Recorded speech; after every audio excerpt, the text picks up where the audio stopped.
Welcome है आप सबका इजी लर्निंग विद अस की एक और नई वीडियो में। आज हम फिगर ऑफ स्पीच का कुछ और टाइप देखेंगे जिसमें हम कियास्मस और मेटोनमी के बारे में बात करेंगे। कुछ एग्जांपल्स भी देखेंगे, तो वीडियो के एंड तक बने रहे। चलिए स्टार्ट करते हैं। क्या आपने कभी किसी से ये कहा है या किसी को बोलते हुए सुना है कि भाई तुम खाने के लिए जीते हो या जीने के लिए खाते हो? ठीक है, तो ये जो एक बात करने का तरीका, ये एक स्टाइल है। तो इसी चीज को हम अगर इंग्लिश में कहे तो ये चीज जो है फिगर ऑफ स्पीच का एक टाइप है, और वो जो टाइप है उसका नाम है कियास्मस। ठीक है, अब हम इसकी डेफिनेशन देखते हैं बेसिकली क्या होता है। It is when two sentences are balanced against one another but with the words reversed. इसका मतलब क्या है, हम इसमें क्या करते हैं, जब भी हम इसका यूज करेंगे हम दो सेंटेंसेस को इस तरह से बैलेंस करेंगे जिसमें कि जो पहला वाला सेंटेंस है वो जब हम दूसरा सेंटेंस लिखेंगे उसमें जो वर्ड्स होंगे वो रिवर्स कर देंगे पहले वाले के। या फिर और क्या कह सकते हैं हम, it can be use to compare two similar statements by contrasting them. दो एक जैसे स्टेटमेंट्स को इस तरह से कंपेयर करके यूज करना कि उनके बीच कंट्रास्ट हम स्टैब्लिश कर सके। अब जैसे कि एक और एग्जांपल देती हूं मैं।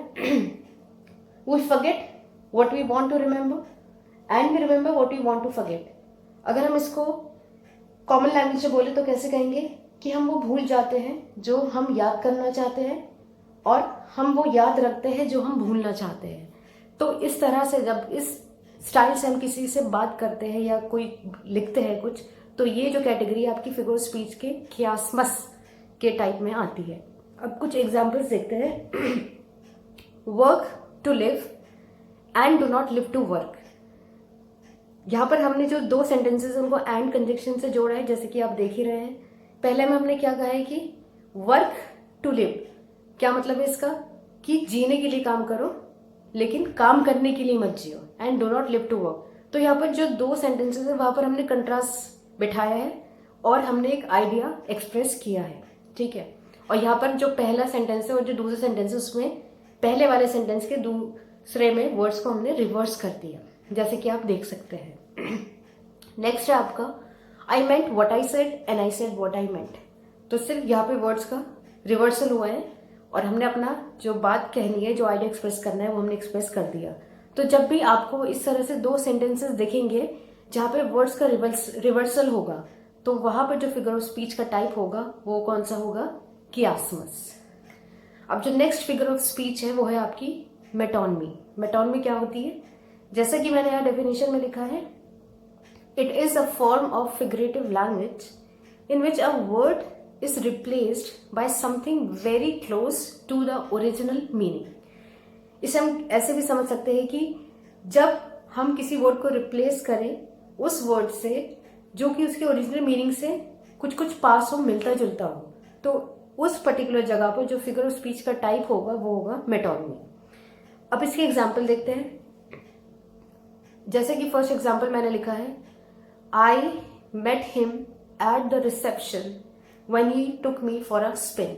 ठीक, अगर इसको कॉमन लैंग्वेज से समझे तो कैसे कह सकते हैं कि मैं उससे कहाँ पर मिला, रिसेप्शन पर, जब उसने मुझे स्पिन के लिए ले लिया। ठीक है, अब यहाँ पर जो स्पिन वर्ड है वो मेटोनमी है, क्योंकि यहाँ पर स्पिन से जो हमारा मतलब है वो डांस है, कि जब हम डांस के लिए गए तब मैं उससे वहां पर मिला।